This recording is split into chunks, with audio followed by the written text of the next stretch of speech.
Come with me now. No, Mr. Reese. It's not a Rick test. I haven't done anything.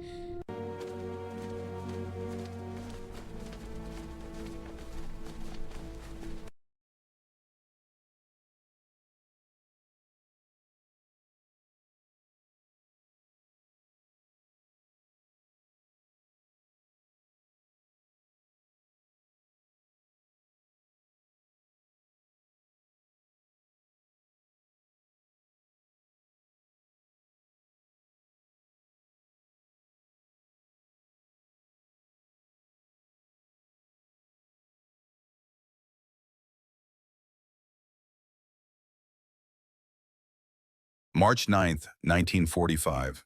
A gray morning in Hamburg, Germany. The knock came at 5:45 in the morning. Anna Weber, 18 years old, sat up in the makeshift bed on her mother's floor and felt her heart stop. She knew what that knock meant. Everyone in occupied Hamburg knew what early morning knocks meant. She looked to her mother. Margaret Weber stood by the stove, fully dressed, though dawn had barely broken. Already dressed, already awake, as if she had been waiting. "Mama," Anna whispered. Heavy footsteps in the hallway outside. American voices. The door swung open without permission. 3 American soldiers filled the doorway, rifles ready but not pointed. An officer stood behind them holding a paper. Anna scrambled to her feet. Her mind raced through possibilities. Run, hide, fight. None of them made sense. There was nowhere to go, nothing to do except stand there in her thin nightdress and wait for whatever came next. The officer stepped forward. He looked at the paper in his hand, then looked around the small apartment. His eyes settled on Anna's mother first. "Anna Weber," he asked in accented German, looking at Margaret, as if expecting the older woman to be the one they sought. And then it happened.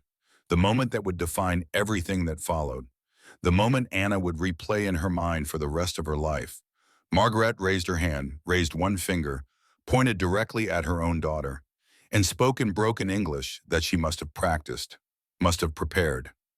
"She Wehrmacht, radio operator." 4 words. No hesitation, no tears, no apology, just betrayal wrapped in careful pronunciation.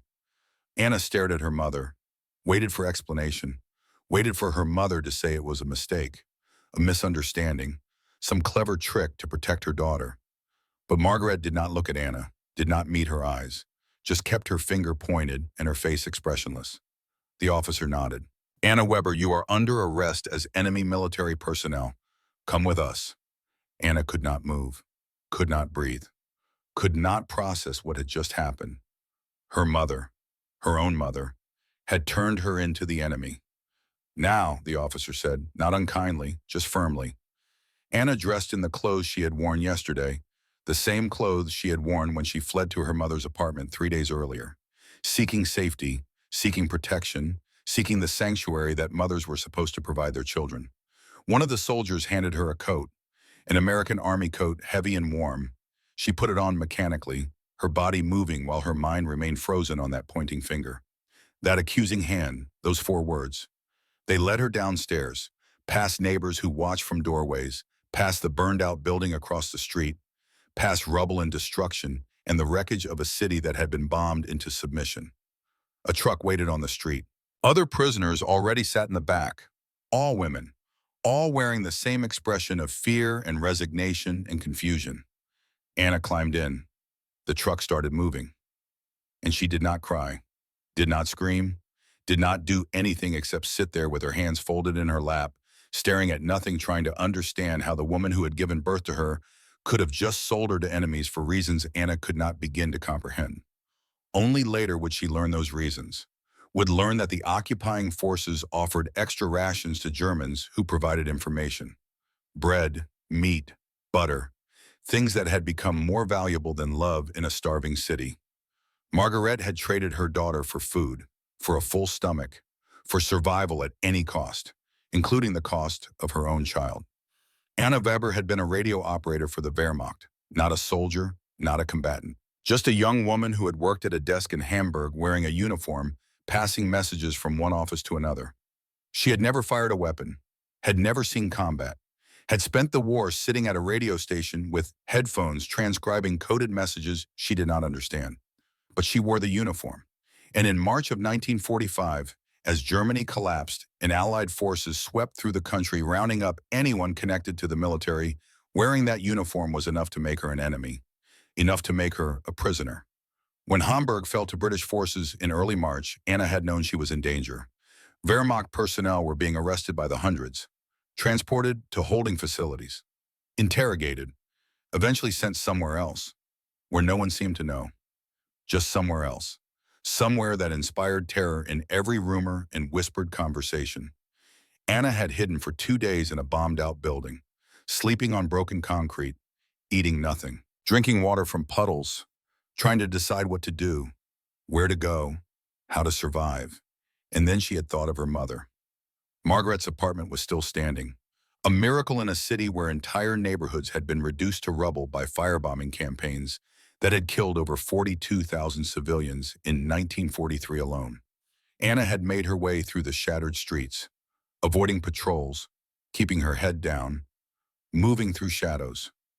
When she finally climbed the stairs and knocked on that familiar door, her heart had been pounding with hope. Mothers protected their children. That was what mothers did. That was the natural order, the biological imperative, the fundamental relationship that transcended politics and war and everything else. When Margaret opened the door, Anna had seen relief in her mother's eyes. Just for a moment, her daughter was alive. Her daughter had survived. Then the relief changed, hardened into something else, something calculating. "Come in," Margaret had said. "You look exhausted. Rest." Anna had slept on the floor that night, wrapped in a thin blanket, listening to the sounds of the occupied city outside, dreaming of peace, of waiting out the chaos until things settled, of staying hidden until the worst passed. She woke to that knock, to those American soldiers, to her mother's pointing finger. Now she sat in a truck with 11 other women being transported through Hamburg toward an unknown destination. The processing center, someone said, where they would be interrogated, documented, decided upon. The truck stopped at a former German military facility that had been converted into an Allied processing station. The women were led inside, lined up, called forward one at a time for initial interviews. When Anna's turn came, she stood before an American officer who spoke decent German. He asked her name, her age, her role in the Wehrmacht. She answered mechanically, "Radio operator, based in Hamburg. No combat experience, just communications." "Where were you arrested?" he asked. "My mother's apartment," Anna replied, her voice flat. "Did she know you were coming?" "Yes." "Did she turn you in?" Anna looked at him. This American officer with his clean uniform and his clipboard and his matter-of-fact questions. "Yes," she said quietly. "She turned me in." The officer wrote something down. His expression did not change, as if mothers betraying daughters was just another piece of information to be recorded and filed. "You will be transported to a holding facility," he said. "From there you may be sent to a prisoner of war camp, possibly in America. Do you understand America?" The word meant nothing to Anna, just distance, just removal, just being sent away from everything she had known to a place she could not imagine. "I understand," she said. The journey to the port took 3 days. Anna and 60 women were packed into a railway boxcar. Wooden walls. No windows except for small slats near the ceiling. No seats. Just floor space where they sat pressed together, arms around knees trying to make themselves small. The train swayed and rattled over damaged tracks, stopped and started without warning or explanation. They were given water twice daily, ladled through a window in the door. Thin soup came with it. Watery broth with a few pieces of vegetable floating in it. Anna drank the water, could not eat the soup. Her throat closed whenever she tried to swallow food. Her stomach clenched, her body rejecting sustenance because her mind could not process what had happened. At night, the women whispered to each other, sharing rumors, feeding mutual terror. "Americans work prisoners to death," one woman said. "I heard they torture people for information." Another added, "My cousin said they starve prisoners, give just enough to keep you alive but never enough to satisfy hunger." Anna listened but did not speak. What was there to say? She had no information about what awaited them, no comfort to offer, no hope to share. She just sat against the wooden wall and stared at the darkness and thought about her mother's finger pointing. When the train reached the port, Anna saw the ship that would take them across the Atlantic. It was enormous. A converted troop transport painted military gray. American sailors moved across the deck with efficient purpose, calling to each other in English that Anna barely understood. The prisoners were marched aboard in lines. Each woman was given a number. Anna became prisoner 4,216. That was all she was now. A number. A problem to be transported and stored somewhere else. The Atlantic crossing took 13 days. Anna spent most of it below deck with the other women lying in a narrow metal bunk stacked 3 high.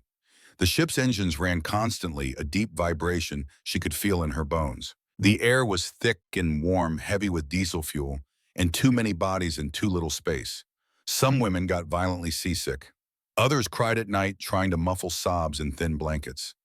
Anna did neither. She just lay there, staring at the bunk above her, thinking about that pointing finger. Those 4 words. The betrayal that had emptied her of everything except numbness, but something strange happened during those 13 days. The American sailors did not treat them like animals, did not beat them, did not withhold food or water. The rations on the ship were actually better than anything Anna had eaten in the final year of the war. Real bread, canned meat, hot coffee. This must be a trick, one woman insisted. They fatten us before they kill us. But the sailors just looked tired and bored, as if transporting enemy prisoners was simply another job. One sailor, barely 20 years old, even smiled at Anna once when he handed her a cup of water. A genuine smile, not cruel, not mocking, just human. It confused her. The enemy was supposed to be monsters. That was what the propaganda had taught. That was what every German had been told for years.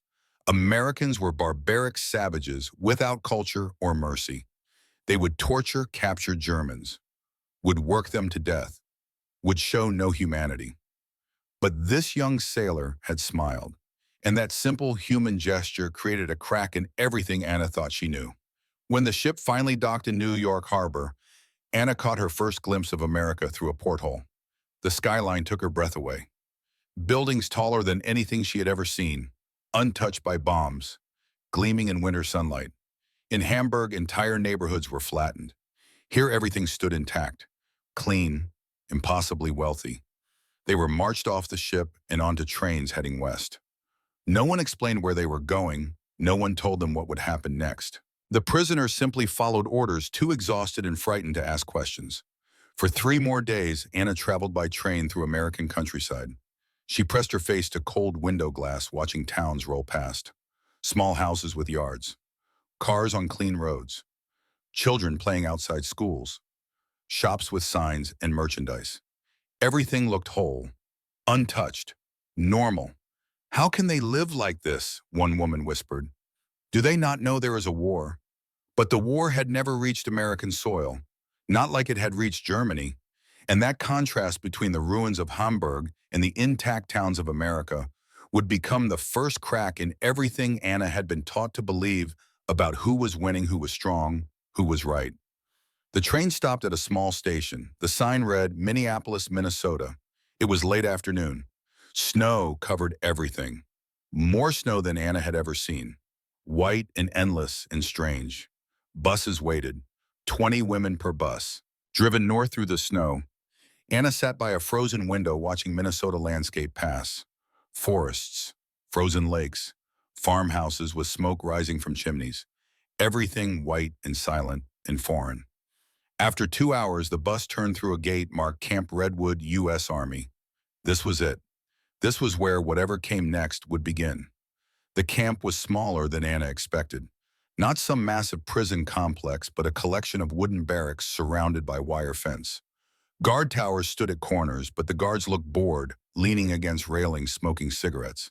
They were led into a building marked processing. Inside, American soldiers sat behind desks, paperwork spread before them. They looked up as the women entered. Their expressions were not cruel or angry. They looked tired, maybe curious, that was all. One by one, women were called forward, names checked, photographs taken, each given a file number. When Anna's turn came, she stepped forward on shaking legs. The soldier behind the desk was older than the others, maybe late 40s, gray at his temples, kind eyes. His name tag read Sergeant R. Mitchell. He looked at her paperwork, then looked up at her. Anna Weber, he read slowly, his accent thick but his pronunciation careful. 18 years old, radio operator. He paused, studied her face. You look cold. Anna did not know what to say. She was cold, had been cold for weeks, but she did not think it mattered, did not think enemy soldiers cared about prisoners being cold. Sergeant Mitchell stood, walked to a cabinet, pulled out a thick wool blanket, walked back, held it out to her. Here, he said in careful German, wrap this around yourself. Anna stared at the blanket. This had to be a trick, a test. She did not move. Mitchell's expression softened. It is okay, he said gently. You are safe here. Take it. Slowly, Anna reached out, took the blanket. The wool was heavy and warm. She wrapped it around her shoulders. For the first time in weeks, the cold began to recede. Good, Mitchell said. He made a note in her file. You will be assigned to barracks. Dinner is at 6. Someone will show you where to go. He paused, looked at her again. You are going to be okay, Anna. She had expected punishment, had expected cruelty, had not expected her name spoken with kindness by an enemy soldier who looked at her like she mattered. After processing, the women were directed to shower facilities. Anna's heart pounded. This was where it would happen, she thought. This was where the cruelty would start.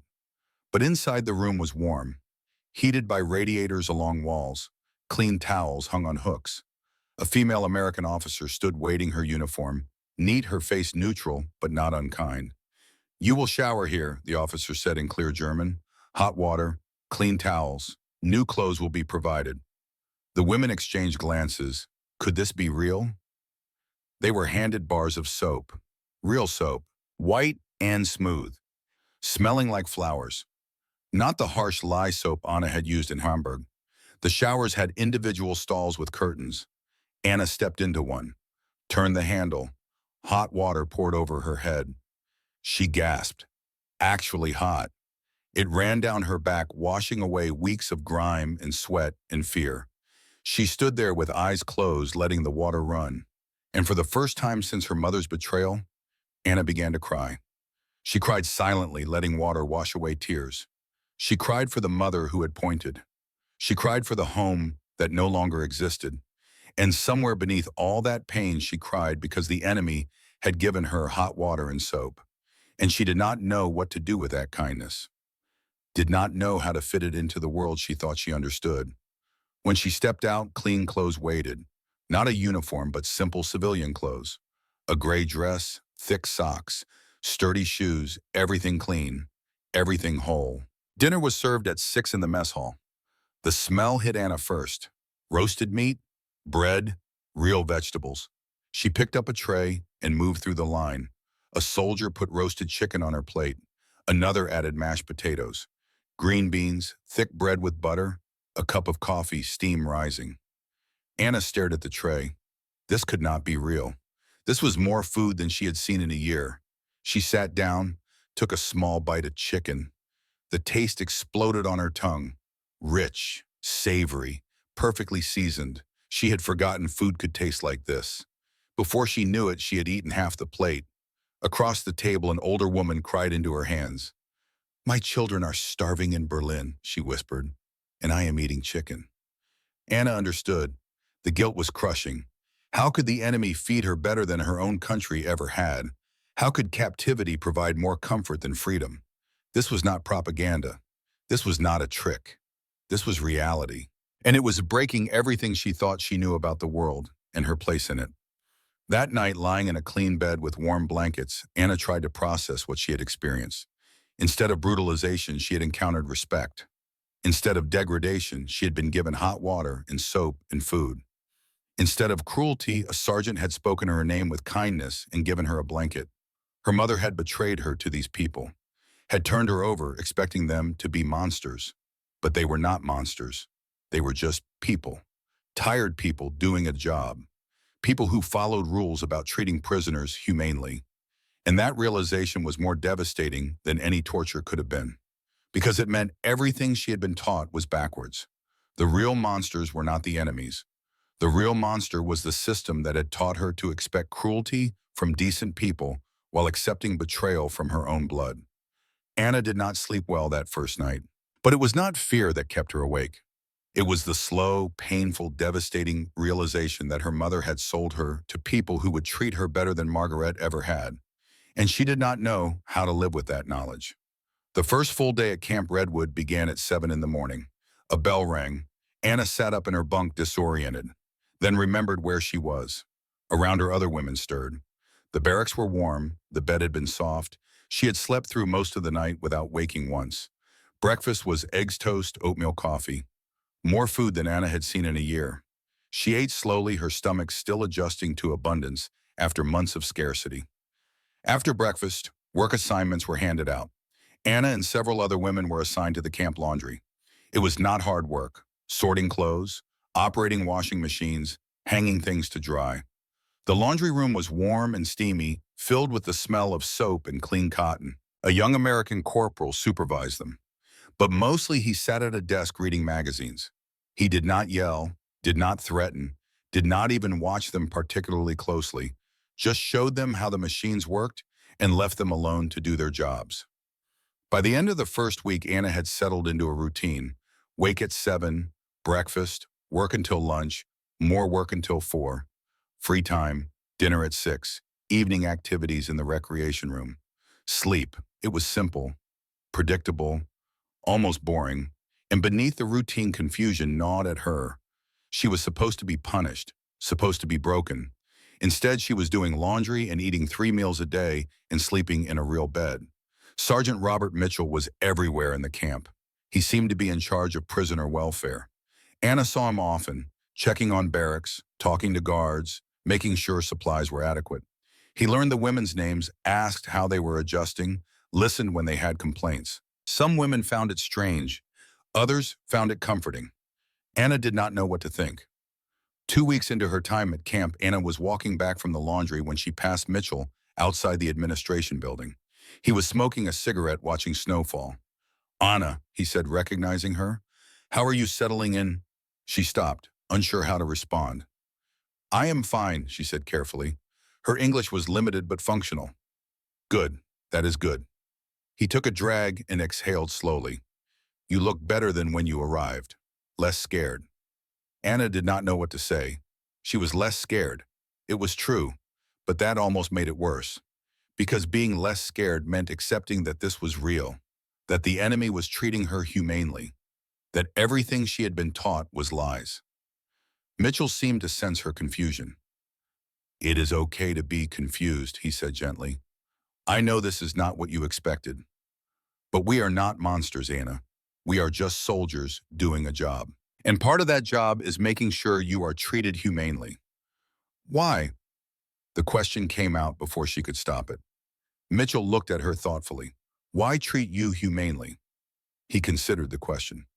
"Because it is the right thing to do, because you are people, not animals." He paused. "You have family back in Germany." Anna hesitated. "A mother," she said finally, "in Hamburg. You miss her." The question was like a knife. Anna felt her throat tighten. "I do not know," she said honestly. Mitchell's eyes softened. "That is an honest answer," he said quietly.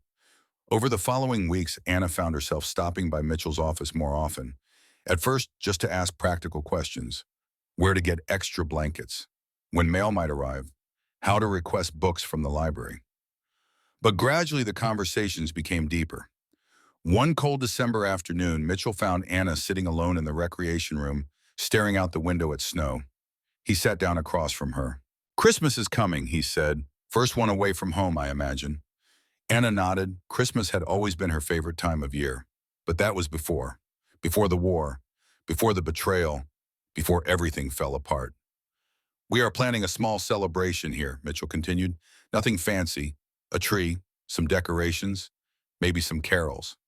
"Why do you do this?" Anna asked suddenly. "Why do you care about us? We are the enemy." Mitchell was quiet for a long moment. "I have a daughter," he said finally, "back home in Ohio, Catherine. She is about your age, 20 years old. And I think about her every day. I think about what I would want for her if she was in your situation." He looked at Anna, his eyes serious. "You are not the enemy to me, Anna. You are a scared kid who got caught up in something bigger than herself. Maybe I cannot fix the war. Maybe I cannot send you home. but I can make sure you have a warm bed and a decent meal. That is something. Anna felt tears prick her eyes. My mother did not think that way, she whispered. I know, Mitchell said gently, and I am sorry. They sat in silence for a moment. Then Mitchell stood. You know what, I am going to get you some hot chocolate. Best cure for a cold day. He disappeared, came back with 2 mugs of steaming hot chocolate. He handed one to Anna. She took a sip. It was rich and sweet and warm. It tasted like childhood, like Christmas mornings, like everything she had lost. A tear slipped down her cheek. It is okay to cry, Mitchell said. God knows you have earned it. So Anna cried. And somewhere in that moment, sitting in an enemy camp in Minnesota, drinking hot chocolate with an American soldier who treated her with more kindness than her own mother had, something shifted. The wall around her heart developed a crack, small but undeniable. As winter deepened, the routine continued. But Anna began to change. She gained weight. Her cheeks filled out. The dark circles under her eyes faded. Her hair began to shine again. She looked healthy. She looked alive. More than that, she began to smile. She made friends among the other prisoners. She laughed at jokes. She sang songs in the recreation room. She felt like she belonged to something again. Mitchell noticed. You are looking well, he said one day as they crossed paths near the mess hall. I feel well, Anna admitted, then immediately felt guilty. How could she feel well? How could she be happy? She was a prisoner. Her country was being destroyed. Her mother had betrayed her. But she was well, and that created a cognitive dissonance she could not resolve. In May 1945, the war in Europe ended. The news came over the radio one evening. Germany had surrendered unconditionally. Hitler was dead. The Third Reich was finished. The women at Camp Redwood gathered around the radio listening in stunned silence. Some cried, some sat in shock. Some simply stared at nothing, trying to process what it meant. For Anna, the news brought strange emotions. Relief that the killing was over, grief for all that had been lost, and underneath it all, deep aching fear. The war was over. Soon she would be sent back. That night, Anna could not sleep. She got up and walked outside. The night was warm, the air soft with promise of summer. Stars scattered across the sky. More stars than she had ever seen in Hamburg with its city lights. She heard footsteps behind her. Mitchell appeared wearing civilian clothes, looking tired. Could not sleep either, he asked. Anna shook her head. They stood in silence for a while, looking up at the stars. I am afraid, Anna said finally. I am afraid to go back. I know, Mitchell said. I would be too. Here I feel safe, Anna continued. Here I feel like I matter. But back there, she trailed off, unable to finish. Mitchell turned to face her, placed his hands on her shoulders. Listen to me, Anna. You do matter. You always did. Your mother's actions do not define your worth. Nothing can take that away from you, Hugh. Anna looked up at him through tears. You are more like a father to me than anyone had ever been. Mitchell pulled her into a hug. You are like a daughter to Mao, he said quietly. I know that sounds strange given the circumstances, but it is true. The women at Camp Redwood were allowed to write letters home. They were given paper envelope stamps. The letters would be reviewed by censors before being sent, but they could write. Anna had written to her mother weeks earlier. A short, cold letter. Mother, I am alive. I am in America in a camp. They are treating us well. I do not know when I will come home. I do not know if I want to. Anna. No reply had come. Anna had not expected one, but the silence still hurt. As spring gave way to summer, the camp began to change. Days grew longer. Air grew warmer. Anna began to change too. She took English classes. She read American books. She learned about democracy and individual rights and concepts that seemed foreign but increasingly appealing. Mitchell continued to be a presence, a constant, a father figure who showed up when she needed someone, who listened, who cared. One afternoon, Anna was helping in the kitchen when one of the cooks offered her a piece of chocolate cake. Anna took it, sat at a table, took a bite, and suddenly was overwhelmed by emotion. This simple kindness, this piece of cake, it was more than just food. It was evidence that people could be good, that the world could be kind. She thought about her mother in that moment, about Margaret's pointing finger, about being traded for bread. And she realized something profound. She had found more family in this enemy camp than she had ever had at home, had found more love from a stranger than from her own blood. That realization was both devastating and liberating. Devastating because it meant accepting that her mother had failed her. Liberating because it meant she could choose her own family, could decide who deserved her love and loyalty. In August, the announcement came. The women would be repatriated. Ships were being arranged. Or they would be going home. Anna felt panic rising. She did not want to go, did not want to leave this place where she had found safety and kindness. But she had no choice. Prisoners went where they were told. The final weeks passed too quickly. Anna tried to memorize everything, the way sunlight streamed through mess hall windows, the smell of fresh laundry, the sound of women laughing, the feeling of safety that had become so familiar. On her last day, Mitchell called her to his office. When she arrived, he had prepared a small package. Food for the journey, he said, a blanket and a letter for when you arrive. Anna opened the letter with shaking hands. It was written in his careful handwriting. Dear Anna, by the time you read this, you will be on your way back to Germany. I will not pretend it will be easy, but you have strength to handle whatever comes. You have already survived so much. Remember, your mother's choices do not define your worth. You are valuable. You are loved. You matter. And somewhere in Ohio, there is a man who thinks of you as a daughter and always will. If you ever need anything, if you ever want to write, my address is at the bottom of this letter. Do not hesitate. You are not alone. Love, Robert Mitchell. Anna read it 3 times, tears streaming down her face. She carefully folded it and placed it in her pocket close to her heart. Thank you, she whispered. Thank you for being my father when my own mother could not be my mother. Mitchell hugged her one last time. Be safe, Anna. Be happy. Live a good life. You deserve that. The next morning, she boarded the bus that would take her to the train station. As Camp Redwood disappeared behind her, Anna realized the impossible truth. She was leaving home to go back to a place that had never really been one. The journey back to Germany was long and uncomfortable. The ship was crowded with returning prisoners, everyone anxious and uncertain about what they would find. When they finally arrived at the port, Anna saw the devastation. Germany had been destroyed. Systematically. Completely. The port itself barely functioned. Buildings were rubble. Infrastructure was broken. People moved through ruins like ghosts. Anna made her way to Hamburg. The journey took days. When she reached her old neighborhood, she almost did not recognize it. The apartment building where her mother lived was still standing, but so much around it was not. Anna climbed the stairs, her heart pounding. She did not know what she would say, did not know if she even wanted to see her mother. But she had to know, had to face it, had to understand. She knocked on the door. For a long moment, no answer. Then footsteps. The door opened. Margaret stood there, thinner than Anna remembered, older, more worn. When she saw Anna, her eyes widened. Anna, she breathed. Anna looked at the woman who had betrayed her and felt strange calm settle over her. I came to tell you I am alive, Anna said quietly, and to tell you goodbye. Her mother's face crumpled. Anna, please. No, Anna interrupted.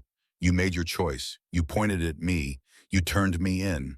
For food, for rations, for your own survival. I spent months not understanding why. But now I realize it does not matter why. What matters is that you did it, and I cannot forgive that. She pulled out the photograph Mitchell had given her. Him with his wife Helen and daughter Catherine standing in front of their Ohio home. I found a real family, Anna said. People who cared about me, who protected me, who showed me what love looks like. They were supposed to be my enemies, but they were kinder to me than you ever were. Her mother was crying now, but Anna felt nothing. The wound was too deep. I am leaving Hamburg, Anna said. I'm going to Munich to start over. I do not know if I will come back. Maybe someday, maybe never. But I want you to know that I survived despite what you did. I survived. She turned and walked away, down the stairs, out of the building, into the gray Hamburg morning. She did not look back. Anna found work in Munich as a secretary for a British occupation office. The work was steady, the pay decent, It allowed her to build a new life far from her past, far from her mother, far from the betrayal that had defined her. And she wrote to Mitchell, just as he had told her to. She told him about the confrontation with her mother, about her new job, about her slow efforts to rebuild. And he wrote back, long, thoughtful letters that reminded her she was valued, that encouraged her to keep going. Over the years, the letters continued. Mitchell became simply Robert in her letters. He sent photographs of Catherine's wedding, told her when his first grandchild was born, shared his life, and Anna shared hers. In 1952, 7 years after the war ended, Anna met Klaus. He was kind, patient, understood that she carried wounds that might never fully heal. They married in 1953. In 1955, they had a daughter. Anna named her Catherine, after Robert's daughter, a way of honoring the family that had chosen her when her own blood had not. When baby Catherine was born, Anna wrote to Robert with the news. His response came a week later. I am honored beyond words. Give that little girl a kiss from her American grandfather. As Catherine grew, Anna told her the story about the war, about betrayal, about an American soldier who showed her that family was not about blood. Family was about who showed up when you needed them most. Catherine listened with wide eyes. So Sergeant Mitchell was like your real father, she asked. He was my real father, Anna corrected gently. Blood does not make family. Love makes family. In 1968, 23 years after the war ended, Robert Mitchell finally came to visit Germany. He was older now, gray-haired and slower, but his eyes were the same. Kind, steady, full of warmth. Anna met him at the Munich train station with Klaus and 13-year-old Catherine. When she saw him step off the train, she ran to him. He caught her in a hug that felt like coming home. Hello, kiddo, he said, his voice thick with emotion. They spent a week together. Robert met Anna's family, saw the life she had built, the career she had developed, the daughter she was raising with love and security.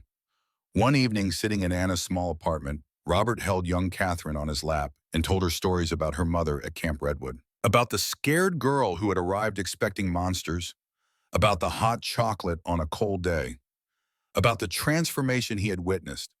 Your mother is the bravest person I know, Robert told Catherine. She survived betrayal. She survived war. She survived everything the world threw at her. And she came out the other side still able to love, still able to trust, still able to build something beautiful. That takes more courage than any soldier ever showed. Anna watched them together, her daughter and the man who had saved her in every way a person could be saved. And she felt gratitude so profound it hurt. The week passed too quickly. When Robert had to leave, the goodbye was painful, but they both knew this would not be the last time. They would stay connected, would remain family. Distance could not change that. Over the following years, the letters continued. Robert sent birthday cards to Catherine. Anna sent Christmas presents to Robert's grandchildren. They maintained the connection despite the ocean between them. In 1982, Robert Mitchell died of a heart attack at age 73. Anna flew to Ohio for the funeral. At the service, Catherine, Robert's daughter, approached her. Dad talked about you all the time, she said. He said you were his German daughter. He said helping you was one of the best things he ever did. Anna smiled through tears. He saved me, she said. In every way a person can be saved. After the funeral, Anna spent time with Robert's family. She met his grandchildren, saw photographs of his life, learned stories she had not known, and she understood with complete certainty that this man had been her real father. Not biologically, but in every way that mattered. Anna lived until 2009, 92 years old. She had built a successful life, had raised a daughter who understood that family was about love, not blood, had worked for decades helping refugees and displaced persons find new lives in Germany, had turned her own trauma into service. At her funeral, her daughter Catherine spoke about Anna's journey, about the mother who had betrayed, about the soldier who had saved, about the hot chocolate that had changed everything. My mother taught me that the people who save you are often the ones you least expect, Catherine said. She taught me that family is not who you are born to. It is who shows up when you need them most. Sergeant Mitchell showed up, and in doing so, he gave my mother the gift of understanding what real family looks like. The story spread. Anna had written a memoir in her later years, published in 2005. It became a bestseller in Germany, a story of betrayal and redemption, of finding family in unexpected places, of learning that love was stronger than blood.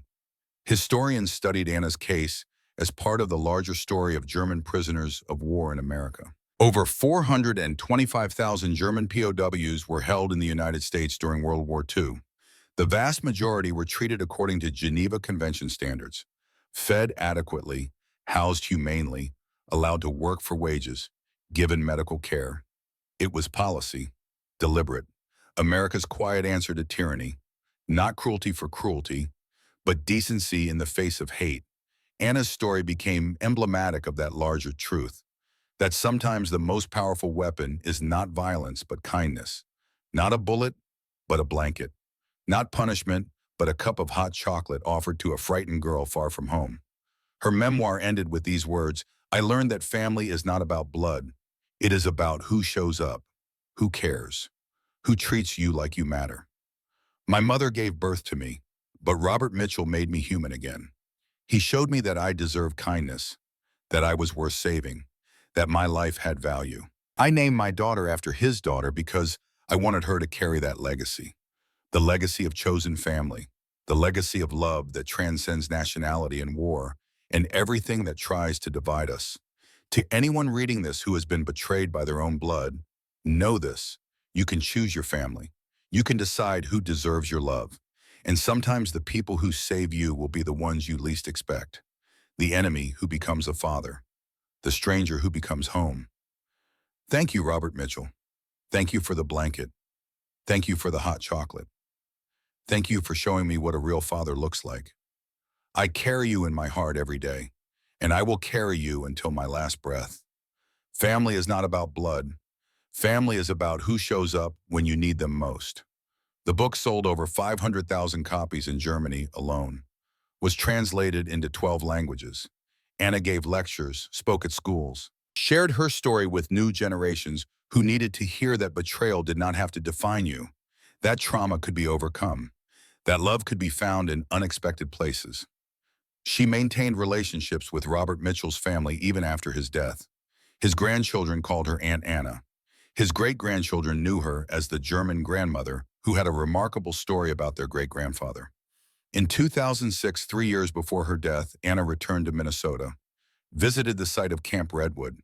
The camp itself was gone, converted into a nature preserve, but a memorial had been erected, a plaque commemorating the German POWs who had been held there during the war. Anna stood before the plaque with tears in her eyes. She thought about that scared 18-year-old girl who had arrived expecting torture and death, who had been given hot chocolate instead, who had found a father in the most unlikely place. "Thank you," she whispered to the wind, to the memory, to the ghost of the man who had saved her. "Thank you for everything." A young couple approached, asked if she was okay. Anna smiled through tears. "I am fine," she said, "just remembering, just being grateful." She told them the story, right there by the memorial, about the betrayal and the blanket and the hot chocolate and the man who had shown her what love looked like. The couple listened with tears in their own eyes. "That is the most beautiful story I have ever heard," the woman said. Anna nodded. "It is true, every word, and I share it so people understand that family is not about blood. It is about who shows up, who cares, who treats you like you matter." When Anna died in 2009, her funeral was attended by hundreds. Her family, her friends, people whose lives she had touched through her work with refugees, people who had read her book and been moved by her story. And among them were 3 of Robert Mitchell's grandchildren, who flew from America to Germany to honor the woman their grandfather had loved as a daughter, who carried on the legacy of chosen family, who understood that love transcends everything that tries to divide us. The obituary in the Munich newspaper described Anna as a survivor, an author, a humanitarian. But the final line captured her essence. She taught us that family is not about blood. Family is about who shows up when you need them most. This is the story worth remembering, not just the battles or the politics, but the small human moments that reveal who we truly are. A mother who betrayed, a soldier who cared, a cup of hot chocolate that changed a life. Anna Weber learned that blood does not make family. Love makes family. Showing up makes family. Kindness makes family. Her own mother had turned her into the enemy, but the enemy had become her father. This was not propaganda. This was not an exception. This was America's policy during World War II. Over 425,000 German POWs held in the United States. The vast majority treated according to Geneva Conventions. Fed, housed, treated humanely. It was deliberate. It was policy. It was America's quiet answer to tyranny. Sometimes the people who save you are the ones you least expect. Sometimes the greatest weapon is not violence, but kindness. Not cruelty, but a blanket offered to someone cold. Not hatred, but hot chocolate, given to a frightened girl far from home. Family in the end is not who you are born to. It is who shows up when you need them most. And sometimes in the darkest moments, that person will be the last one you ever expected. An enemy who becomes a father. A stranger who becomes home. A moment of kindness that echoes across a lifetime and beyond. This is Anna Weber's legacy. This is what she taught the world. That love is stronger than blood. That family is choice. That even in war's darkest moments, humanity can shine through. That betrayal does not have to define us. That we can choose who deserves our love. And that sometimes a cup of hot chocolate on a cold day is exactly what saves a life. The end.